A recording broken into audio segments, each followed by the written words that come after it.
Buenas tardes, compañeros. Mi nombre es Irma Olave Beltrán, estudiante de sexto semestre de la Universidad del Quindío, de Ciencias de la Información, la Documentación Archivística y Bibliotecología, en la asignatura de descripción de archivos del docente Edwin Sosa. En el día de hoy les voy a hablar de la descripción archivística.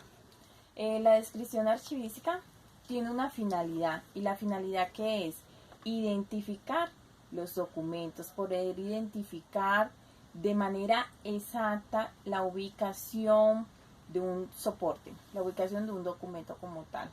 Cuando hablamos de descripción archivística, que estos documentos sean asequibles al usuario interno y que se pueden identificar cumpliendo toda la normatividad archivística colombiana que se ha establecido para ellos. Recordemos que cuando hablamos de descripción archivística tenemos que tener en cuenta de dónde nace la descripción, teniendo en cuenta que la descripción no solo es para nosotros como usuario interno, sino que debe cumplir unos parámetros. Cuando llega un nuevo usuario puede identificar los soportes. Hablamos también de descripción archivística, que se puede identificar y explicar el contenido de los documentos de archivo, ¿sí? Con el fin de ser accesible. ¿Comienza cuándo? Comienza en el momento que nace o se produce un documento hasta la disposición final. Esa identificación debe estar asequible de forma clara para todos los usuarios. Bueno, ¿qué normatividad tenemos de la descripción archivística? La descripción archivística se basa cumpliendo la norma 594 del 2000, la ISAT-GE y la 4905. Bueno, la ley 594 que establece unos cumplimientos que tenemos que tener como organización en materia de archivos. Tenemos que tener el cumplimiento de la normatividad archivística colombiana en calidad de tener unos instrumentos archivísticos, de tener una descripción documental de una manera clara, que las unidades documentales estén identificadas, que las carpetas estén bien rotuladas, que se tengan en cuenta las series, sus series documentales, los tomos, los números de folio, que de igual manera se tenga en cuenta las fechas extremas. Todo eso hace de parte de la descripción archivística, que el documento se pueda identificar y se pueda identificar de manera exacta. Recordemos que si no tenemos una descripción archivística adecuada, tendremos unas pérdidas de documentación, o va a ser muy difícil y quita tiempo acceder a ellas. Bueno, en materia de la normatividad archivística hablamos de la norma ISAT-GE. La norma ISAT-GE, ¿qué nos dice? Es una norma general para la elaboración de descripciones archivísticas. Esta norma internacional nos va a tener unos lineamientos para que nosotros podamos cumplir con todos esos puntos que se requieren para que la descripción archivística esté acorde a los lineamientos establecidos. Tenemos que tener en cuenta que si no cumplimos con estos lineamientos, la documentación no va a ser asequible. Entonces tendremos los famosos cuellos de botella o pérdidas de tiempo. Bueno, cuando hablamos de la ISAT-GE tenemos que tener en cuenta que la descripción archivística empieza desde lo que es el fondo, el subfondo, las series documentales, y debemos de identificar de manera clara el fondo de documentación producida por una organización, por una entidad. Una organización produce un fondo documental a lo largo de su existencia, podemos decir eso. Entonces desarrollamos un fondo documental como organización, y recordemos algo: desde el nacimiento de la organización hasta la última reestructuración vamos a elaborar tablas de valoración documental, y desde la última reestructuración hasta la fecha elaboramos tablas de retención. desde nuestro inicio hasta la última reestructuración, valoración. Y desde la última reestructuración a la fecha final, elaboramos retención documental. Entonces el fondo es toda esa documentación producida que va a dar origen a nuestras series y subseries documentales, que a su vez se conforman por tipos documentales que pueden ser simples o complejos. Listo.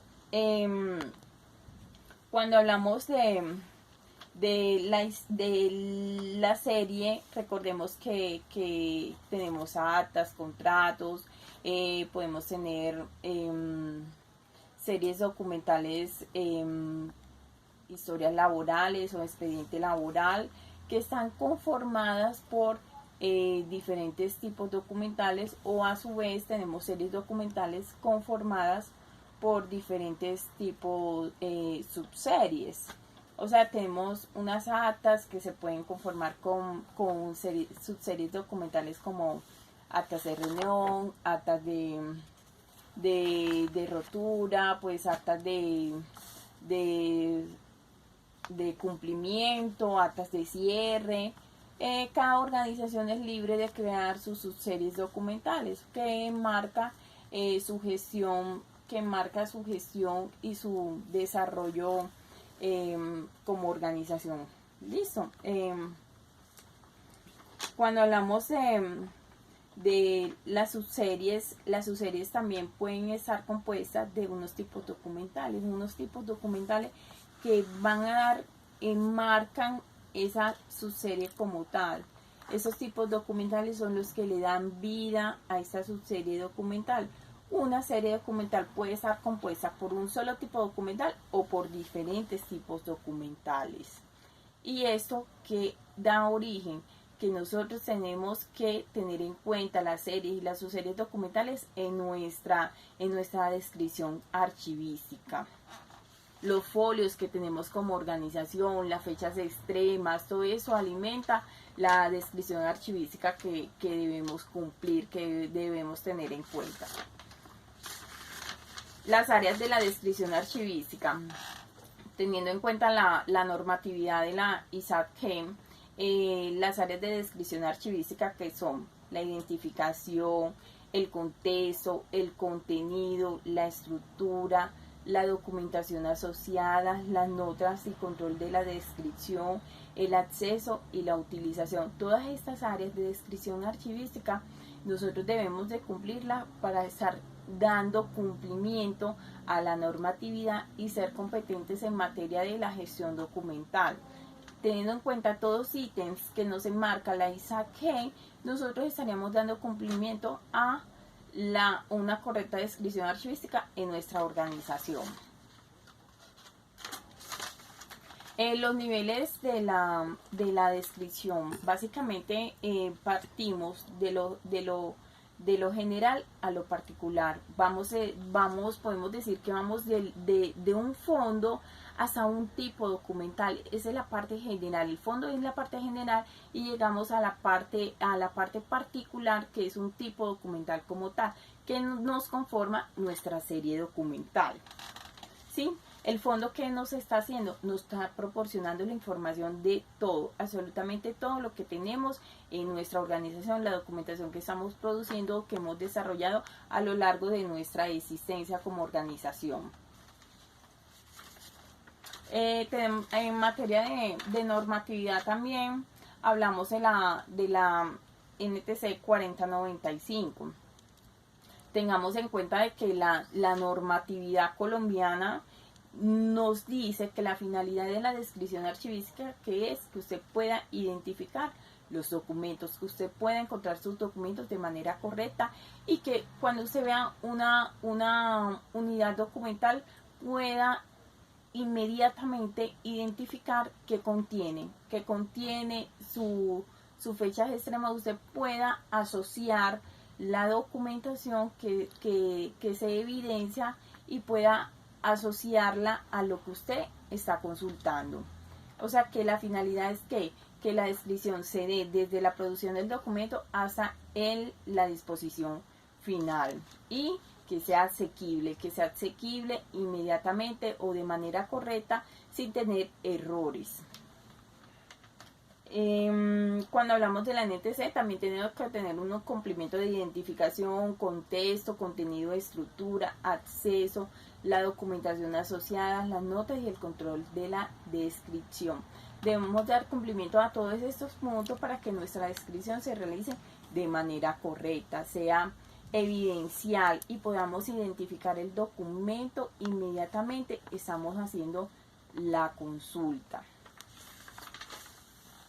Bueno, cuando hablamos de descripción archivística, también tenemos que tener en cuenta que existen unos instrumentos archivísticos que como organización debemos utilizar, debemos estar al pie de lo que se habla o de lo que se debe implementar en las organizaciones en materia de gestión documental. Tengamos en cuenta que debemos de tener unos inventario documental.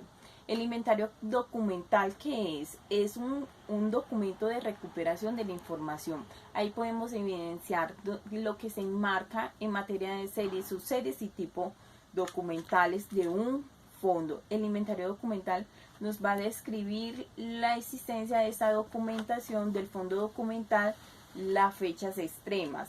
El inventario documental se compone nos identifica la oficina productora, el remitente, la oficina administrativa, el número de registro, la fecha, las páginas que este inventario documental tiene. Tengamos en cuenta que debemos identificar previamente la oficina que está produciendo el documento, la oficina que lo está remitiendo. ¿Por qué? Porque eso permite que la codificación pueda asociar el documento que tenemos registrado en este inventario documental, nos pueda identificar los documentos que está produciendo una oficina. Cuando hablamos del inventario documental tenemos que tener en cuenta que esta información o las series que vienen codificadas desde el cuadro de clasificación documental se vean reflejadas en ese inventario, se vean reflejadas, nos digan las fechas extremas, las unidades de conservación, si están en carpetas, en tomos, en una caja u otro elemento en que se encuentra o en algún legajo que se puede encontrar esa documentación que ha sido producida. Recordemos de que debemos de cumplir con la organización documental, tener la información previamente identificada, la información guardada en sus respectivas cajas, organizada, que cumplamos los principios de procedencia, el principio de organización documental como tal. Sí, y los números de folio. Recordemos que en el inventario documental nos dice que debemos de tener unos números de folio. El Archivo General de la Nación nos dice que debemos de tener 250 folios en una carpeta, posteriormente pues así dar continuidad a otras carpetas que vayamos desarrollando como tal. El soporte, la frecuencia de consulta, debemos identificar quién ha elaborado el inventario documental, la fecha que es remitido, es entregado por quién lo está recibiendo. Este inventario documental nos va a reflejar la información que tenemos en el fondo documental de una organización. El otro instrumento archivístico con el que trabajamos es el Banter. El Banter es el banco terminológico que tenemos en las organizaciones y que debemos tener para que los usuarios puedan identificar esas series documentales o esa terminología que nosotros estamos utilizando en nuestra organización. El Banter debe reflejar aquellas definiciones que en nuestra organización estamos utilizando. Es este instrumento de recuperación y acceso del lenguaje controlado, sencillo, tiene que tener unos términos que podamos identificar o que el usuario que no está manejando, digamos, la terminología que nosotros manejamos, puede identificarlo de manera sencilla, debe responder de manera sencilla al significado de un término del cual estamos dando dominio, ¿sí? O sea, no debemos de tener unos lenguajes supremamente estructurados, pero sí sencillo, de manera que sea acorde a la persona que lo está leyendo y puede identificar todos estos significados de lo que está consultando.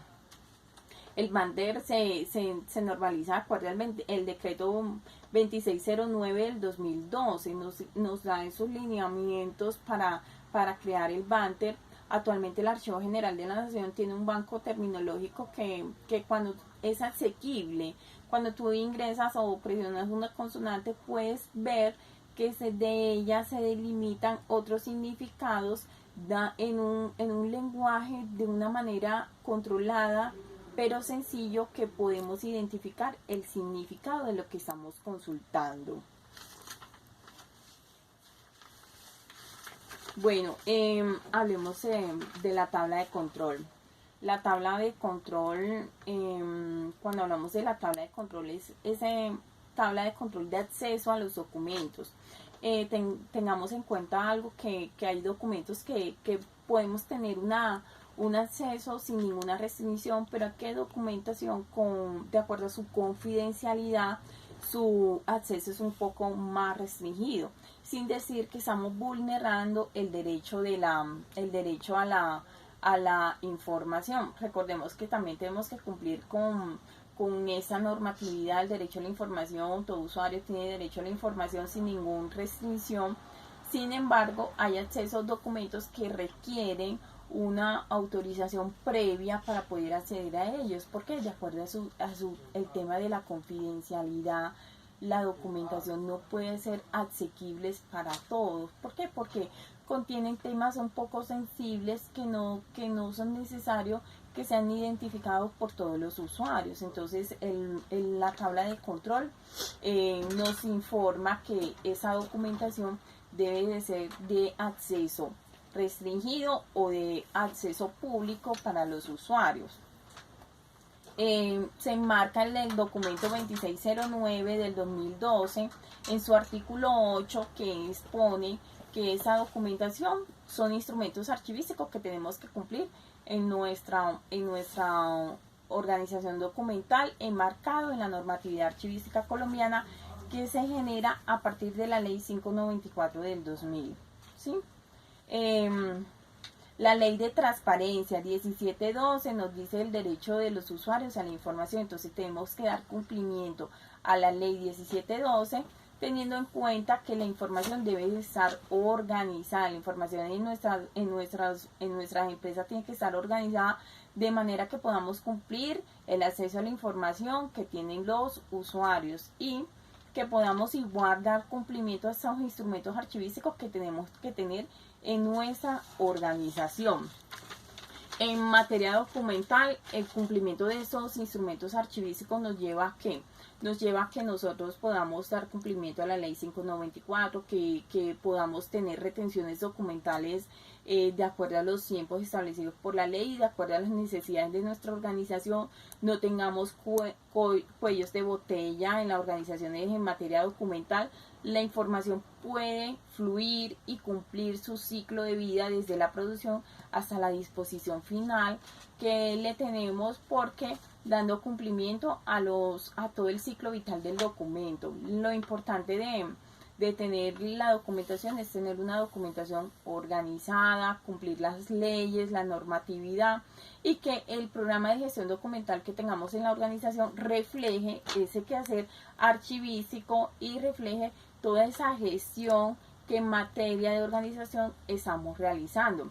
Los instrumentos archivísticos deben de responder a toda la información documental que se genera en el fondo a través de una organización. Recordemos que nuestras series documentales corresponden a los documentos de archivo y que también tendremos documentos de apoyo que no deben de ser reflejados en ese cuadro de clasificación documental. Toda la documentación importante, relevante en nuestra organización debe ser reflejada en el cuadro de clasificación documental. Bueno, Con ustedes Irmolabe Beltrán, estudiante de la Universidad del Quindío, es sexto semestre. Espero que ese aporte sea muy valioso en calidad de descripción archivística en la gestión documental que estamos desarrollando en nuestras empresas, en nuestras universidades, y que podamos dar cumplimiento a toda la normatividad colombiana, a la ley 594 del 2000 sobre todo,